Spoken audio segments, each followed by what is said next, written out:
欢迎大家来到天津卫视大型情感节目《爱情保卫战》，来一起认识一下今天强大的情感疗愈团队。Hello， 大家好，我是青年作者文静儿，让我们勇敢相爱，保卫善良。Hello， 大家好，我是中年作家陆琪。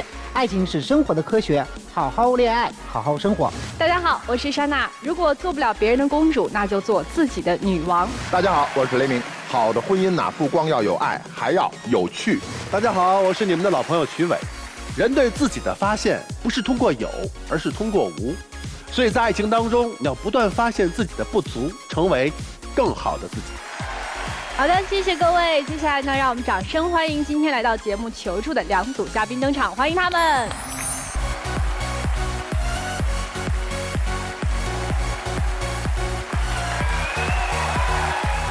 首先要疗愈的是本期第一对情感嘉宾樊先生，33岁，来自陕西；个体谭女士，32岁，来自广东，医院行政。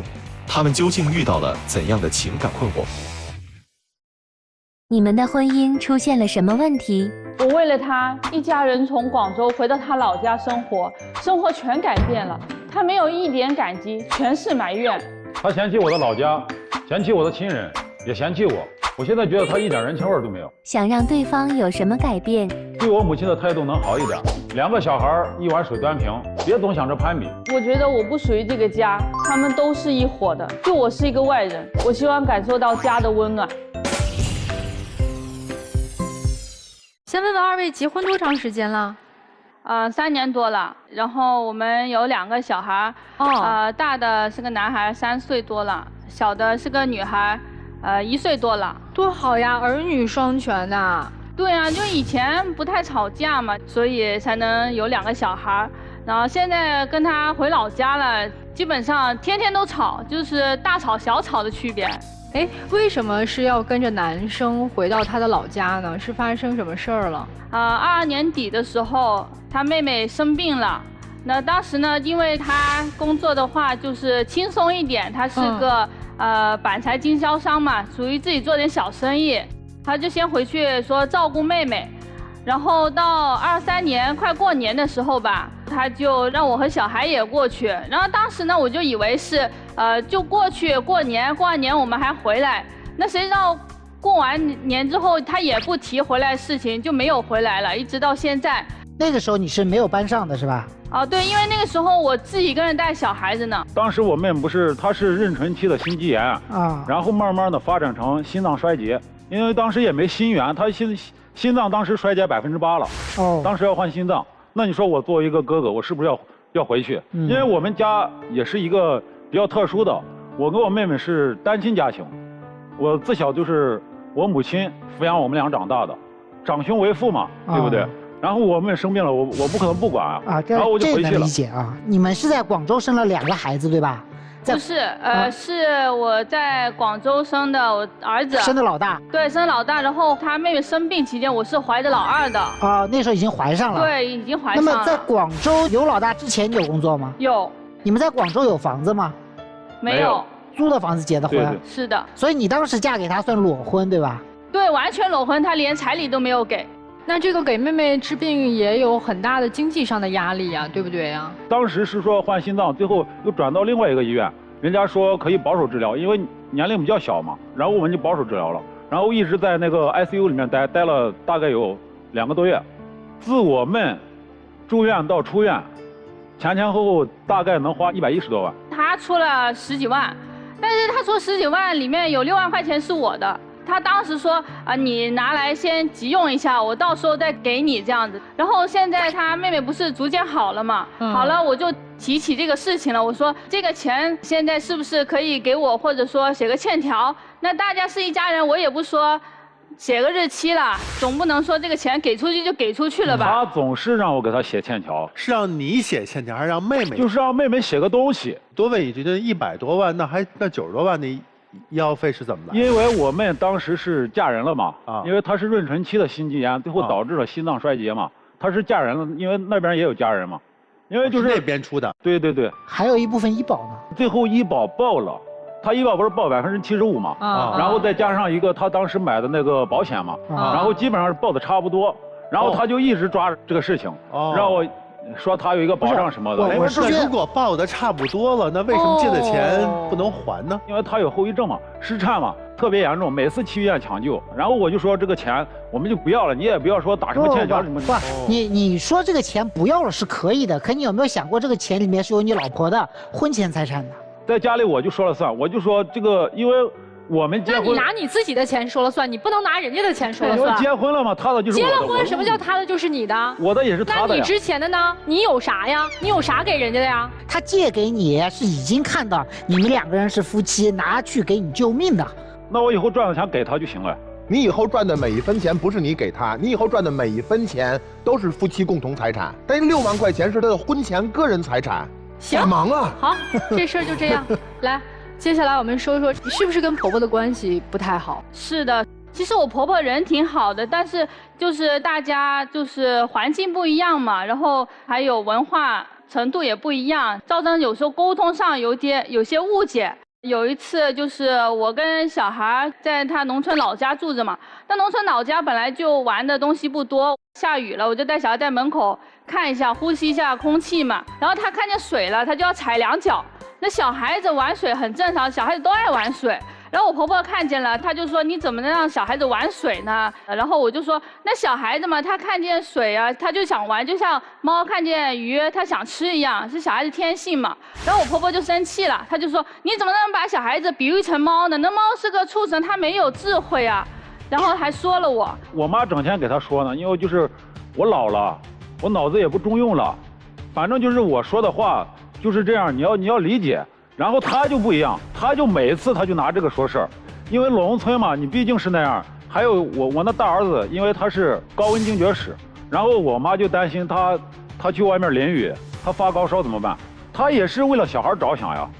好，还有什么呢？还有另外一次也是因为沟通上的问题，就是我有给小孩买那种宝宝理发器，然后有空的时候就在家里我会给小孩自己理头。然后那天我没在家，然后我婆婆就给我小女儿理头了。那理发技术不太行，就老人家不太会用，就把那小孩子头发理的有一块没一块秃的。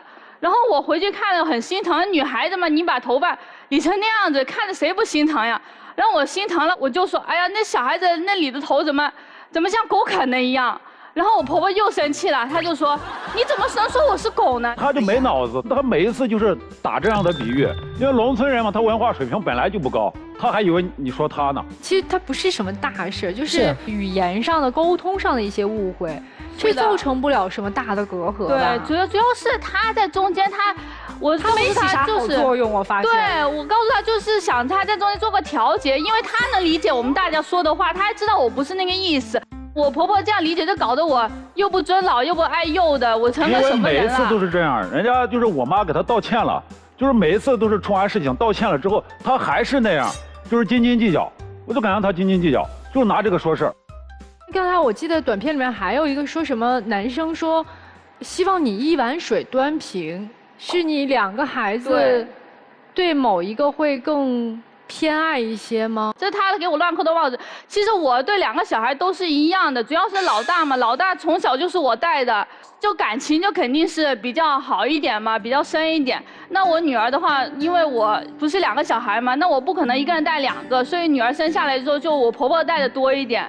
而且的话，我也想跟我小女儿培养感情啊，但是他们老是把我往外推。就比如说有一次我下班了回家，我想抱我小女儿睡觉，然后我婆婆就说：“哎，你不要这样子，你弄得2个小孩都黏住你。到时候你上班了，你白天上班，那我晚上回来怎么带？”她就要赶我走。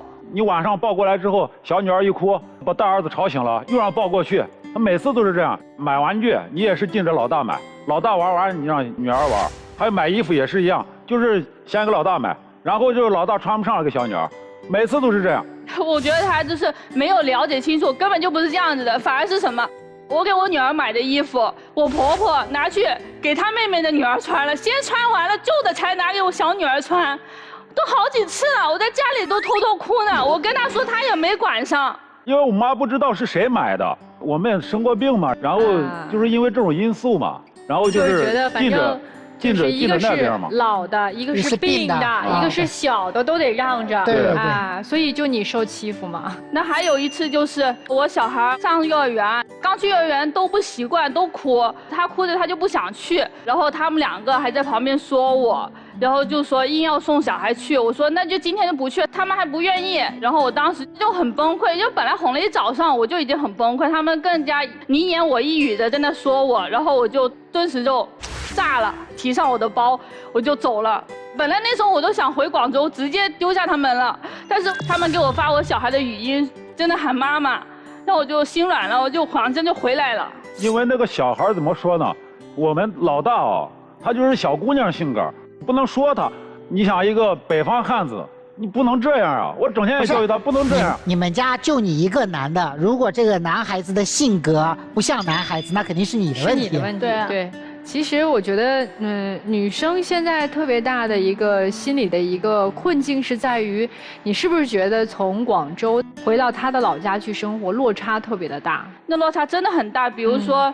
我以前做白领嘛，在办公室坐着上班嘛，然后回去之后呢，他们那边不好找工作，然后他家里怎么跟我说？他家里说，那你就去端个盘子也行啊，去工厂去流水线。农村它不像城市，它没有那么多就业机会。如果说真的想上班，你只能去当个服务员，然后就是进厂。哎，他可不可以选择回广州呢？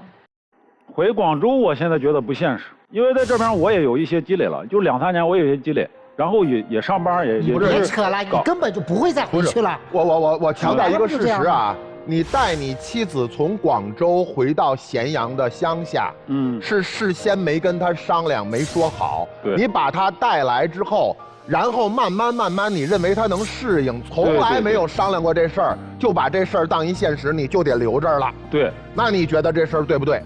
我感觉就是你嫁鸡随鸡，嫁狗随狗。哎，我知道这是实话。来，你说说你的落差。原来拿动物做比喻的头在你这儿，那都是老话说的。你说说你的落差都有啥？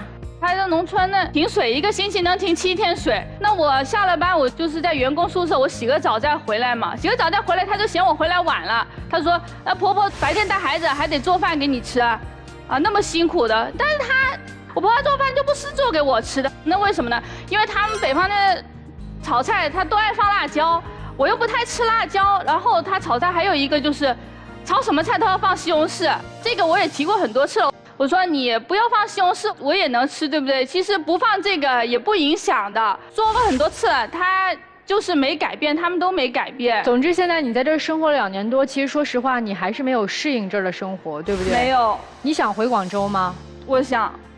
你有跟他提过吗？我跟他提很多次了。你今天来到我们节目，其实是不是一个最大的诉求就是想提出要回广州去生活？是的。那如果比如说，就像他刚才其实态度也很明确了，他说回去不现实，就是不回去，你怎么办？那我会考虑自己回去，或者带上我小孩回去。2个都带走吗？他只会带老大。那我一个人也没办法养2个呀。所以你会带老大走，对吧？对，因为老大现在能上幼儿园了，我上班我可以让他上幼儿园，然后让我妈去给他接送。但是你说带上小的，我真的不知道怎么带。那先生，你听到了，你妻子已经这么说了，就是如果你要是一直执意说在老家生活的话，他现在是没有办法适应的。我觉得这都不是适应不适应，因为就是他比较爱攀比。所以才导致现在这种结果。他怎么攀比了？就是去年，他那个表妹结婚了，就是嫁了一个有钱人，反正就是整天就是跟他发微信，带小孩游乐场玩，然后晚上去哪儿吃饭，去哪儿逛，整天给他发，然后他就心里感觉不平衡，他就整天给我拿这个说事。这不是正常生活吗？农村跟城里不一样啊。他为什么要过农村生活？那嫁鸡随狗，我刚不是说了吗？就又回到这句话了，谁让你嫁了？谁让你嫁给我了？那谁让你嫁给我？活该倒霉，对，是吧？就是归根结底就是这一句话。我的诉求很简单，之后能对我的母亲能体谅一点，然后就是对小孩能一碗水端平，然后就是我知道我现在就是给不了你那样的生活，反正就是攀比这种心理，你有是有，你不要整天给我说出来。姑娘，你有啥诉求？首先我肯定是希望能回广州的嘛，然后就是说，如果跟他们要继续生活的话，我希望他能跟我婆婆中间能做好他的中间人，做个双面胶，能弄好一点。哎，我问你，如果要求你继续一直就可能一直永远就生活在这个地方了，你能接受得了吗？不可能，我不可能，我肯定是要回去的。你最多还能在这儿待几年？可能是等我大的上小学了，因为我大的户口是跟我在广州那边的。等他上小学了，我小的也能上幼儿园了，我就都带回去。也就是还有3年的时间是吧？就该上小学了，老大。也就最多就我再忍3年，忍不了3年。不是有一点，我要是从3岁到6岁，我都在咸阳生活。我到6岁，我连广州的小朋友的话我都听不明白，听不懂啊。我儿子能听懂广州话，他会唱广州话的歌呢。你别着急，过3年，过3年就不会了。他一进入那个大环境，他满口你都是陕西话，他都不去了。对，而且他吃不惯广州的东西了。大家2个人的诉求我们都了解清楚了啊。我们先来听听同样今天来求助的，小王和小雪有什么想法吗？我感觉女方比我身边这位是强多了。你今儿还想上去吗？你这我就怕待会儿拉着你直接走了就。想上就是感觉女方可能理性一点吧，对自己说的话什么的特别理性。反正他没说啥，但我知道他对他女朋友意见挺大的。来吧，小雪你怎么看呢？挺窒息的吧。我听这个姐姐讲的这个事情嘛，就是我觉得一个女生就是选择嫁给你，肯定是相信你嘛。我觉得就是需要挺多关心的。谢谢2位啊。接下来我们听听老师们怎么看你们的问题。首先说一下谭女士，我觉得你不应该把希望放在你老公身上，因为他就不愿意去当这个双面胶。他觉得只要他替你去跟他老娘说话，就是他不孝。我建议你就是跳过中间商，你直接去跟你婆婆沟通，这样其实反而会有效一些。因为带孩子是你和你婆婆，就是你老公其实也管不了什么孩子。还有一点，我告诉你，像你老公这样，他带不出好孩子来，就是他的思想是非常的落后的，不应该给到你老公这么高的一个支配权。你老公还有稍微一点好是什么？就是他其实是一个有责任有担当的人，但是他的责任和担当仅限于他的直系亲缘家属。你在那个环境里面，你就是唯一一个跟他没有血脉关系的人。如果你想要在这样的环境中过得好的话，你应该想办法把它边缘化。其实女性跟女性之间同理心会更强，就是你不要总是抱着一种你婆婆一定会占她的心态，你也不要抱着一种说他们家所有的亲戚都会站在她的角度上去思考问题，其实不一定。那么接下来说关于孩子的这个问题，如果你打定主意说我的这个地方待不下去，你现在立刻就，我觉得你带着你的就是那个大孩子，你就回广州去，但是你一定要定期的回去看你的小女儿。这不大哥，你不要所有的事情都去跟你的老婆说，嫁鸡随鸡，嫁狗随狗。西北汉子的这个是展示在，如果你和孩子有什么需要，我第一时间在，我会像保护我的母亲和保护我的妹妹一样。你老说他不一碗水端平，我觉得你一碗水也没有端平。你不能总是去牺牲你孩子的母亲，去成全你所谓的大局。这你在说这个话的时候，你先看看自己做的怎么样。嫁鸡随鸡，嫁狗随狗啊！这句话来自于我们封建社会的3从4德观，这是把女人当成一种从属品，它属于某一个人，会被人带来带去。说句实在话，就现在我也没想到还会有像你这样的人可以这么肆无忌惮地聊这种天。我跟你讲，谭女士，你要再不走，你走不了了。为什么？因为你孩子习惯了，因为你也慢慢快要习惯了，因为你的那个小女儿更加习惯了。你有一个很大的问题，叫对于舒适圈的依赖。当你开始怀孕了，你觉得她可以做生意，可以挣钱，你就可以不上班了，然后你就真的可以不上班了。然后她回到老家，你觉得我可以跟着她来，她在老家她不跟着你回广州，然后你就真的在这个地方就可以一直住下来。你其实驱动不了自己，你在一个舒适圈里面你动弹不了。所以我们一直在说女性的自我觉醒。什么叫自我觉醒？自我觉醒就是自己，你这艘船自己得长出螺旋桨来，自己得长出发动机来，自己得加满油，那油都得你自己挣钱买，你才能开走。2条路，第一条路啊，离婚，因为婚姻观完全不一致，而且你和他所触及到的矛盾是他的核心矛盾。他家里面现在身边所有的人，包括你俩孩子，都是他的血亲，只有你和他是没有血缘关系的，只有你是外人，所以你是可以被舍弃的，你是可以在这段婚姻关系里面可以被牺牲的。所以对于你来说，你是整个关系里面唯一一个可以被消耗掉最危险的人，所以我建议你走。第二，我觉得如果你说你暂时离不了婚，好，我建议你这个月开始都不要等年后了，这个月开始就带着孩子走，回广州过年。为什么？因为所有事情宁在一丝进，莫在一丝停。这件事你但凡你回去再想想，你又走不了了。我跟你讲，你信不信？你现在带孩子回广州，孩子在广州前3天都得天天哭。这件事情你是需要去进行非常强大的对抗。前3天孩子天天哭，前2周奶奶天天打视频，对，孩子说要见奶奶，然后这个爸爸天天一个电话一个电话来催你。你有这样的能力，有这样的对抗性去对抗那么多的事儿吗？你有这个能力吗？我怕你没有啊。所以今天你站在这个舞台上，我可以劝你，也可以告诉你该怎么办。但是如果你这艘船自己长不出螺旋桨，自己买不了汽油，你自己点不着火，你就走不了。至于先生，我和你是道不同不相为谋，所以我没什么可以跟你说的，就这样。谢谢陆琪老师。看解决问题还得找陆琪老师，所以呢，如果电视机前的观众朋友你们也有问题想要找陆琪老师帮忙解决的话，去微信上去搜索我们陆琪老师的微信公众号，就可以找到陆琪老师。同时呢，大家也可以提啊自己是爱宝的忠实粉丝，你们就可以获得新人礼包。我是觉得有一件很蠢的事儿，一个人她回了一趟丈夫的老家，就被留在了那儿。没有人捆住她的手，也没有人捆住她的脚。她丈夫虽然做的事儿不太地道，但是他也没有做任何捆绑住她的事儿。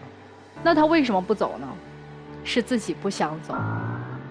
不是这样子的，因为我家也觉得嫁出去的女儿泼出去的水。你看，自己不想走嘛。绝配。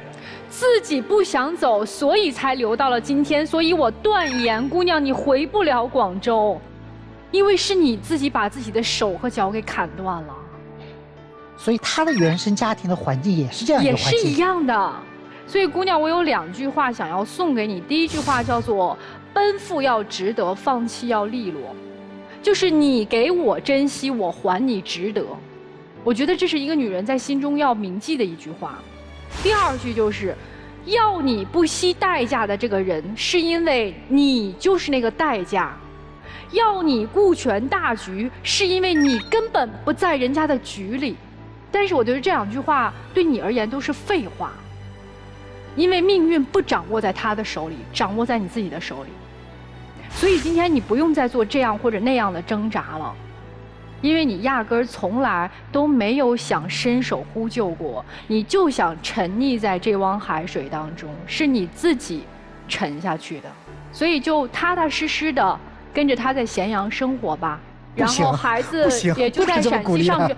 不是鼓励，他根本回不去。他从第1天过个年就能留在这儿生活这么多年，他就回不去。你在我眼里面是个特别飒的人，你要不给他一点你自己的能量，给他一点，就给他一点方法。我自己的能量就是那个年过完，你摁死我在这儿，我也会带着孩子扭头就走的。从来都没有跟我商量过，你就私自定了我的人生。他压根儿没有尊重过你，因为你就是他的附属品。我现在还有什么能量给他？他自己已经把自己当附属品了。什么时候，姑娘，你要是真的能做到明天我说走就走，咱们不用说等未来什么孩子上幼儿园，你那全是给自己的一个借口和挡箭牌。你如果真的今天离开我们爱情保卫战，明天带着2孩子，不是1个孩子啊，2孩子，我2孩子全带走，我全带回广州，那证明你在救自己。谭女士，你不是独生女吧？不是。你是有兄弟姐妹？对，我还有个弟弟。哦，你果然，你还有一个弟弟。没有一定重男轻女思想的家长不会让女儿接受这句话，所以果然你还有个弟弟。所以就有了上联儿。上联是嫁出去的女儿泼出去的水，下联是嫁鸡随鸡，嫁狗随狗。那个老樊啊，你得弄明白一件事儿：如果您的妻子要是跟您离婚，现在新的婚姻法，您的妻子现在根本不用跟你争抚养权，因为你的大儿子3岁，你的二女儿才1岁多，孩子的抚养权由妈妈定，不用跟你商量。也不用去法院争，我讲明白了吗？明白。哎，而且你的大儿子的户籍是在广州，对吗？对。所以，最起码你的大儿子会跟妈妈去广州。那个时候，不管是你还是你的妈妈，你们特别希望这一儿一女，我们起码留一个吧？不，妈妈定。妈妈觉得抚养权是我的，就是我的，带着就走。明白。而且一个1岁多的小女孩，如果爸爸妈妈离异，我跟着妈妈走了，这个时候我换个户籍所在地不难。你自己呢？你要是说我离开我丈夫，我自己带着孩子，我连生存都做不到，那别抱怨。要抱怨自己的能力不行，那就好好的对丈夫，好好的对婆婆，别抱怨了。如果你觉得你能力行，起码老大要上幼儿园了，而且一个亲妈，不管是带着亲生儿子还是带着亲生的女儿，你走遍天下都合法。我讲明白了吗？明白了。妹妹谁在照顾？妹妹她有自己的家里人。对，她有自己家里人照顾，所以你来照顾妹妹就是一个借口。那还有另外原因啊，因为之前我跟她谈恋爱的时候吧，她家里人一直看不起我，就是当时都不同意。然后当时在那边，在广州那边，我们生活也还算过得去。然后就是我们回到这边有反差了，然后我再回去，那不是更窝囊？所以兄弟，别装了，别装那个大男子主义了。你自己是没有这个勇气回到那边去真正的再重新开始生活。你明明知道我走这一步是错的，你不想认，但是你老婆一直在这个场上就撑着你的面子呢，是还是不是？是，一直就没有说你内心那个软弱。还说你大男子主义，然后你做这做那，你看我在医院里还找到了一个工作，不都在支持你吗？你要再保持那点虚荣，就是妻离子散了。一直在这个场上就为你撑着这个面子呢。男人要什么面子？男人真正的力量感是来自于他的实力，来自于他的努力，而不是躲。遇到事儿，他们家里人看不起你，好就跑了。这过得苦，他们的女儿过得不幸福，不敢回去给他们的女儿一个真正的幸福吗？可以了，这几年可以了。你为你这点面子，你是搭上老婆的幸福，还有自己子女的幸福。我的建议是，一起回去。那边他的父母你也会叫爸妈的，对不对？是不是一家人？是一家人。对，那面子有什么的呀？就跟他们低起头说，当时我的决定错了，这几年委屈您的女儿了，但是接下来，看我们的努力，看我的表现。说了也挺多了，你们2个人坐那儿休息一会儿，消化一会儿我们说的话，好不好？好。来，我们有请今天的第2组嘉宾。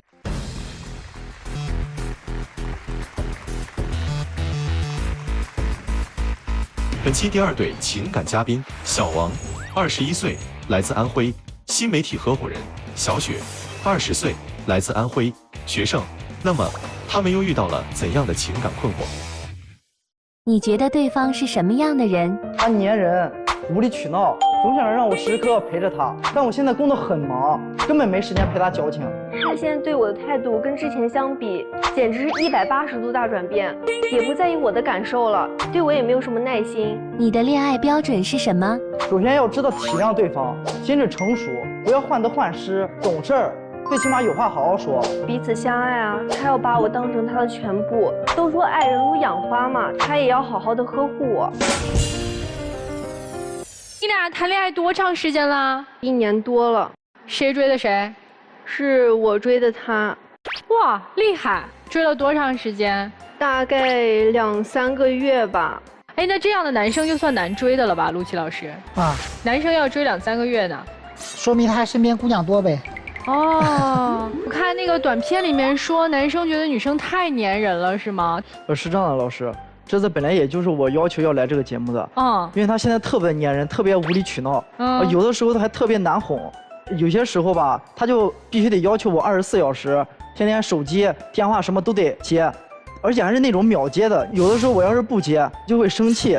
你觉得就是秒接电话、秒回信息，压力太大了是吗？也不是，因为我现在不是自己在创业嘛，我也有一些自己的事情要做，然后也不可能说就是他每次一打电话，然后一打视频什么，我都能按时接、按时回。你从事什么类型的创业？我就是那种短视频制作，还有一些签约主播方面的。所以没有办法能秒接秒回，对吧？对，我也不是时时刻刻一直在玩手机。你如果不接不回，会有什么样的后果？他就会生气，就特别难哄。工作一天了也比较累，再加上他这个性子，所以说我就感觉也有的时候也有点生气。我觉得他现在就是不爱我了，因为就是他现在这个工作嘛，身边美女很多，他不差我这一个啊，所以他不在意我。你说对了。但是我也没有不在意他呀。你想一下，我现在身边美女是多，但是我们也都是些合作。和加上公司，顶多我就算我们之间的关系，也就是一个老板，然后加上一个员工的关系。那我俩刚认识，你为什么不说我粘人啊？你为什么现在说我粘人啊？但是刚开始我们都在学校里面啊，只有我俩之间的事情。然后我现在这个创业，这是什么东西也都是你在支持我在做呀。你要是刚开始不支持我的话，我肯定也不会说自己就去做了。你觉得他现在不在意你到什么程度？就比如说嘛，我们之前去吃饭，他都会问我，就是你想吃哪家餐厅呀？因为我比较喜欢拍照嘛，他就讲你喜欢吃哪家餐厅呀？要不要给你选好看的餐厅？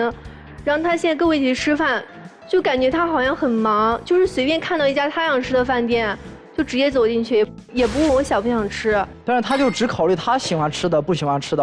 然后我要是说个我想吃的、我不想吃的，可能他就会跟我急。吃饭现在吃不到一起去了，还有什么觉得他变了？就比如说上次吧，他说去玩，我当时我也在谈一个很重要的一个客户，他当时临时给我讲什么人数不够了，让我去陪他一下行不行什么的。我也给他讲了，我在谈一个很重要的客户，我现在抽不出来时间。然后我当时给他讲了，他就认为我不陪他，我就不爱他了。然后当时我俩那1-2个小时不是在冷战吗？但是我俩没挂电话，然后他朋友就讲什么。我当时听到了，他朋友讲你俩还没分手啊？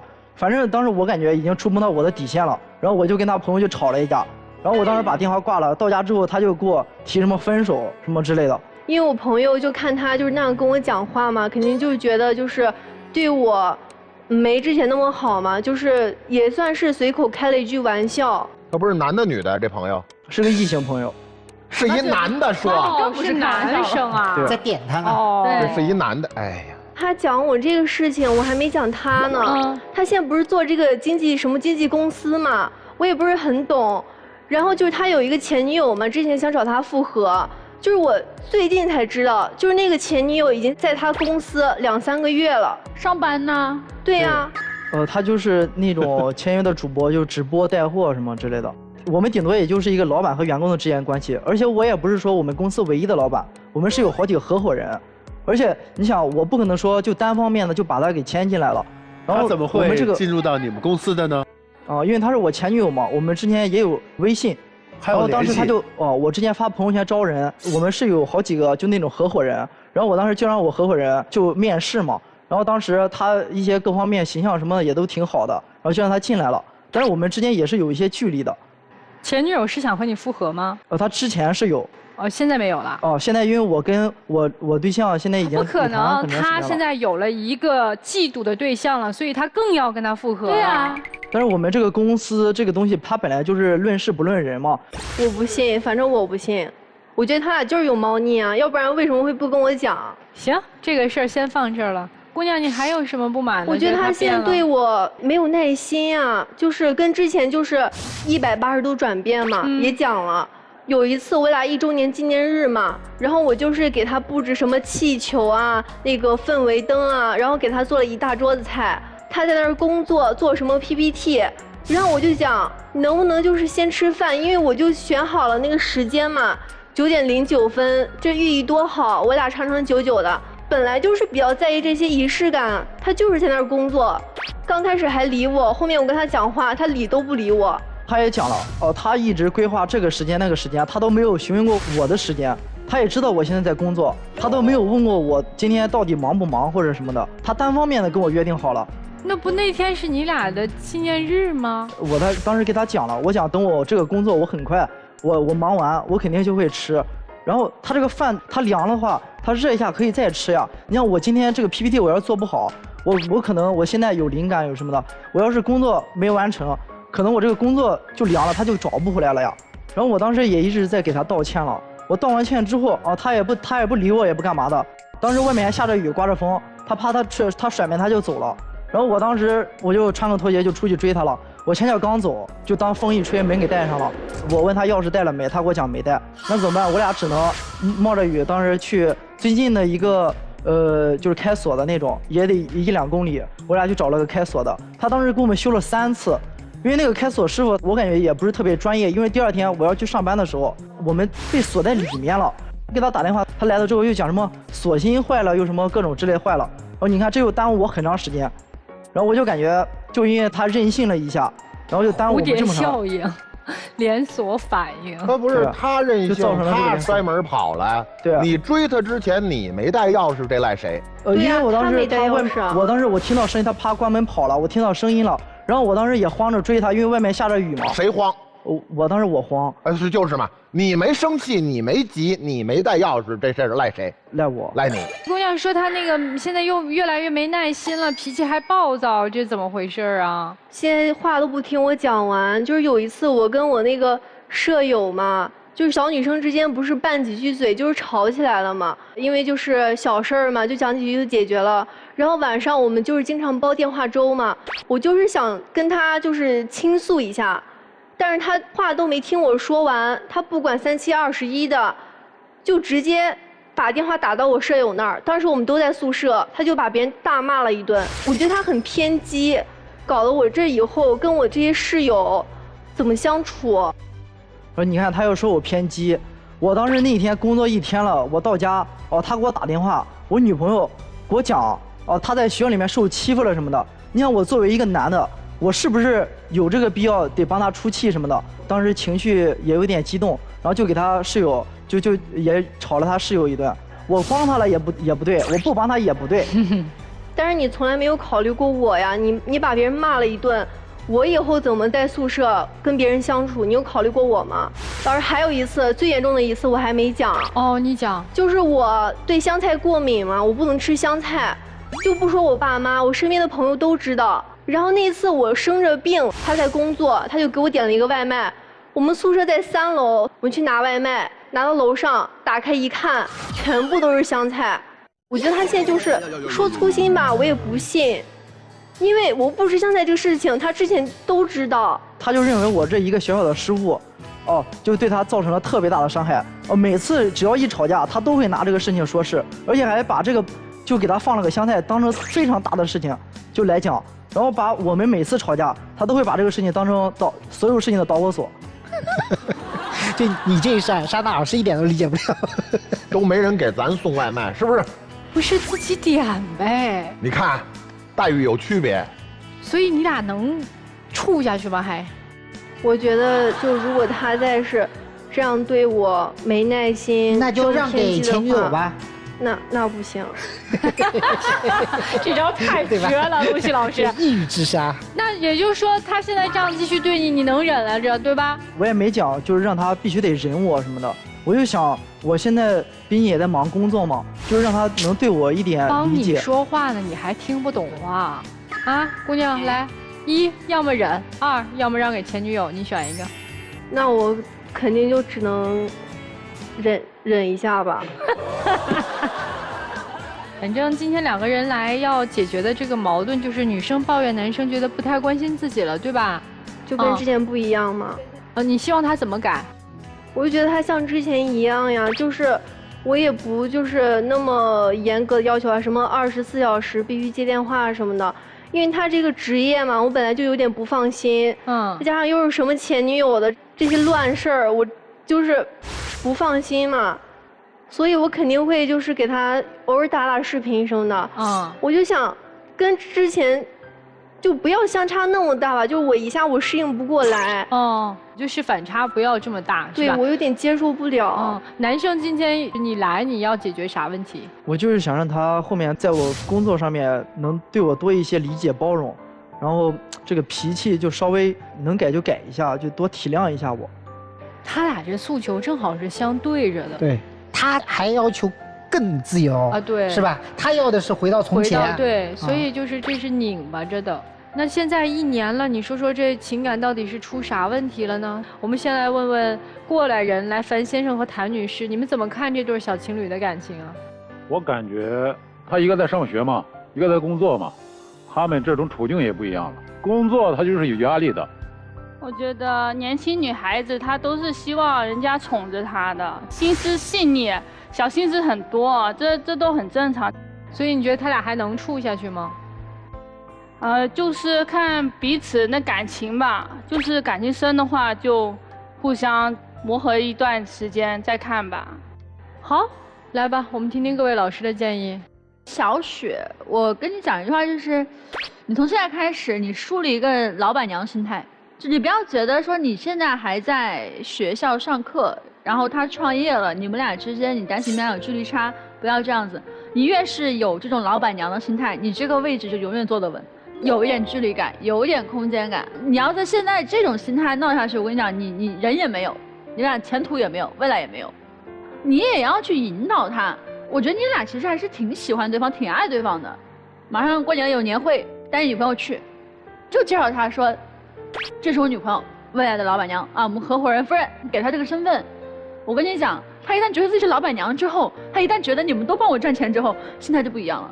但这个男生，我就跟你讲，就是你莫名其妙打电话去跟人家室友吵架，什么叫我为我女朋友出头？我是一个男人，你是一个男人，你就应该第一时间等你忙完去找你女朋友，你去陪她，而不是你为她制造新的矛盾。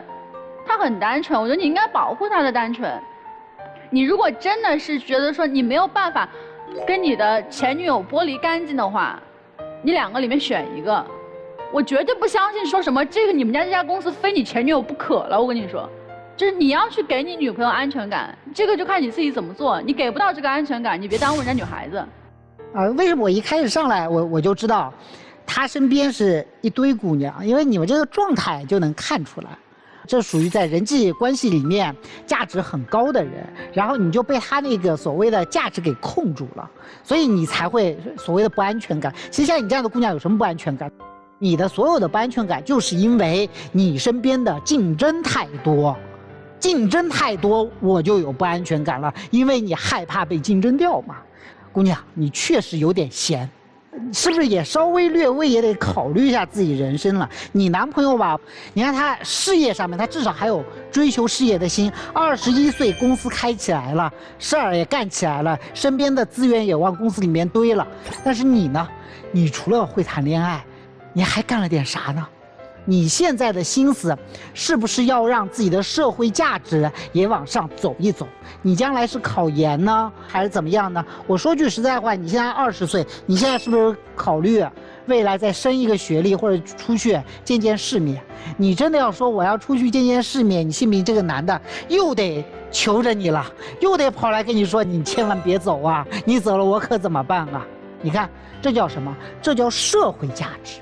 人要有自己的目标感，你的目标不能树立在一个男人身上，因为你老想这个男人，你看你的目标就是我坚决不能让他前女友把我男朋友抢走，结果你咬牙切齿，满脑子想的就都这个事儿。刚才为什么我说一句话就能让你忍？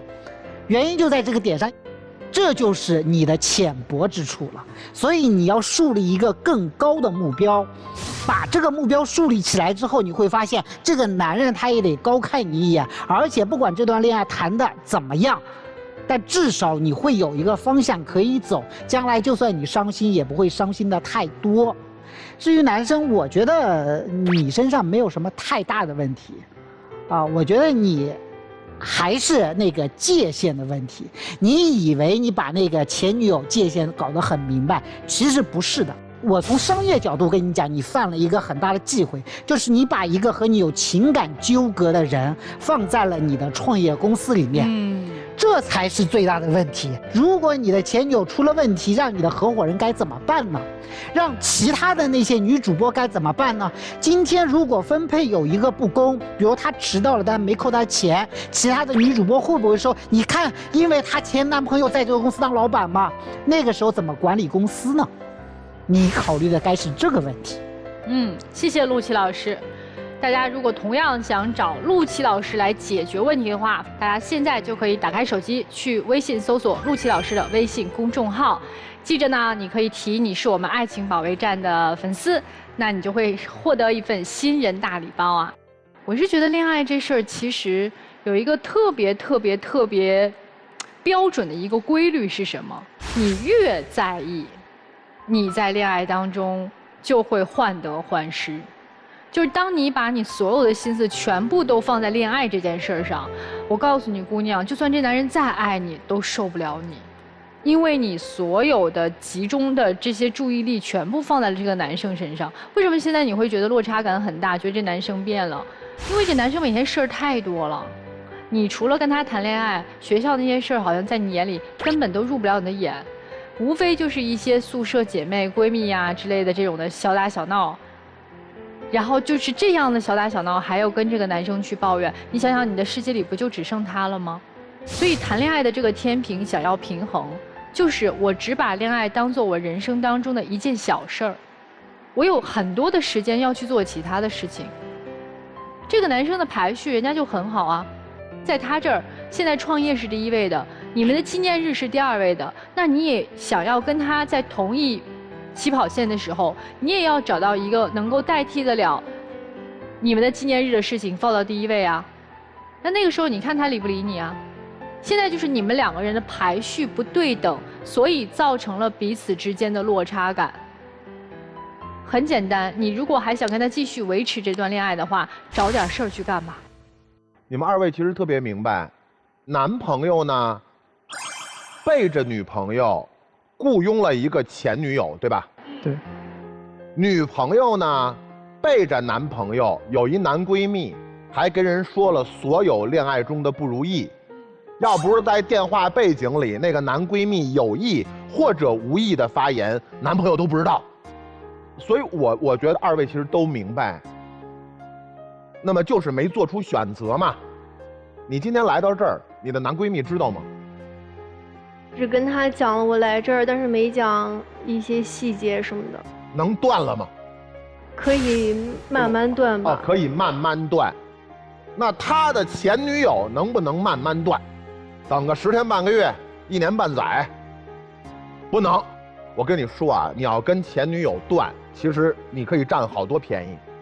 第一个，你跟前女友断，咱们正经的女朋友她会特别开心，对不对？这是您能实现的第一件事儿。第二个，你跟你前女友断，你可以用她在你们公司那么多20、30个女主播那儿立威，你愿意吗？愿意。她愿意了，您这儿还愿意慢慢断吗？那我也可以就是直接断掉，咔嚓就断了，对吧？所以咱们才是正经的男朋友跟女朋友，所以也奉劝所有。人家前男友都有女朋友了，你再往人身边凑合，有可能被人家当做表忠心的一个道具。所有的男闺蜜，你知道人家有男朋友了，你往人身边凑合，有可能变成人家表忠心的一个道具。我觉得在一起继续还有什么意义呢？有些事儿可以教。哎呀，这题错了，我不会，然后你教我，哎，我会了。有些事儿不用教，自己都明白。女生知道有这么一个割舍不断的男闺蜜，对得起你男朋友吗？从情感上，所以她基本上不知道。那为什么我们要瞒着呢？就是知道自己做错了，但为什么还要做呢？男生也一样，把前女友安排在自己的公司里头，这事儿对吗？从你们的感情这角度就是不对嘛，所以你就瞒着嘛。但这事儿需要人教吗？说你这事儿是错的，不需要，因为你明知它是错的，还要去做，这就是你们感情到底值不值得再往下走的最重要的判断点了。那些公司同事知道那个女生是你前女友吗？知道。他们怎么知道的呢？因为我前女友也是我，就是推给他们的，然后就讲这是来面试的，然后就问我怎么认识的，我讲通过朋友圈，然后之前她是我前女友。你为什么要加这个前女友这句话呢？她是我一朋友也行，他就是一个陌生的来面试的也行，因为你在跟公司跟你的合伙人在显示我的资源，这是我在这家公司的价值，因为我有这么多的资源，我可以怎么样找到自己的人，他听我的，这就是你要在为博在公司的位置，你的付出，你把情感都付出了，都当筹码了，所以情感在你心目中并不重要，它并非是阶段性的，我的时间多偏移到这里，不是，没有这么简单，未来你也会这么去做，所以这就是在事业和情感当中，我们选择了谁，我们就看重谁，另外的那就是次要的，女生也一样嘛。有一个男闺蜜，都到这个舞台了，还是恋恋不舍的说我慢慢断吧，有那么重要吗？就是一个异性的朋友，明知自己的男朋友很介意，但就是断不了。所以说，在你们心目中，这段感情真的那么重要，这么值得珍惜，值得再继续下去吗？我没有感受到。所以接下来的时间留给我们两组嘉宾自己啊。请你们回到我们的转门后面，想一想待会儿要不要出来。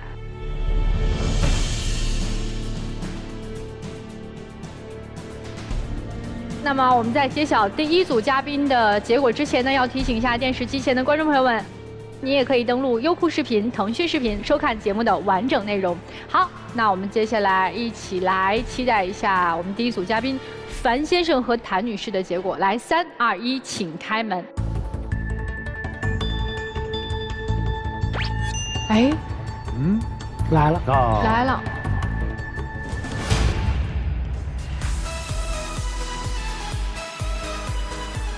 怎么说呀？我还挺紧张的。我其实很期待丈夫。对，我挺想听听你们这个结果是怎么做的。他回广州也可以，因为我这边的事业也挺好的，因为我现在是一个个体户，包点小工程，这个东西我觉得也挺好。就是我觉得应该是我回广州，毕竟有一点资本吧。让我丈母娘、我老丈人看不起我啊！不管怎么样，我觉得今天算是给二人一个重新开始的一个机会吧，让女生把这么多年的委屈说出来了，是，对吧？好，接下来的时间交给你们夫妻二人。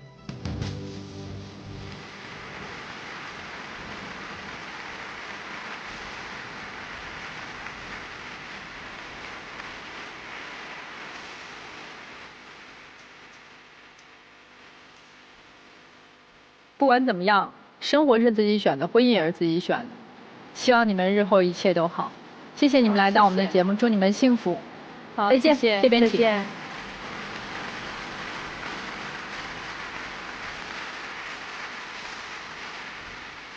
来吧，接下来我们来看看小王和小雪，这个小年轻他们会怎么选择呢？在揭晓结果之前呢，要提醒各位亲爱的观众朋友们。我们节目的唯一官方报名热线是0222360631，有情感困惑的朋友可以打电话报名，我们不收取任何的报名费，小心被骗。来，我们一起期待一下第二组的结果，3、2、1，请开门。期待一下第二组的结果，3、2、1，请开门。我估计他俩会在，哎呦我的天，我猜就在。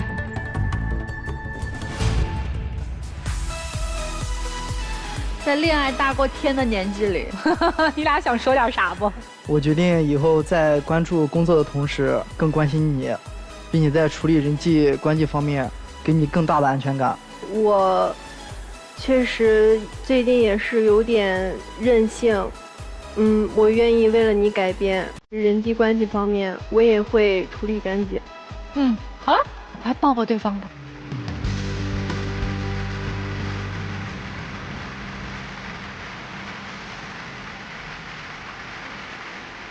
好，祝你们开开心心谈恋爱，认认真真工作和学习，好不好？好的。好，谢谢你们来到我们的节目，这边请。谢谢老师。真的，不管怎么样，我觉得大家开开心心的谈恋爱，认认真真的学习、生活和工作，希望你的每一个选择都不会错。好啦，这就是我们这一期的爱情保卫战，感谢大家的收看，我们下期再见。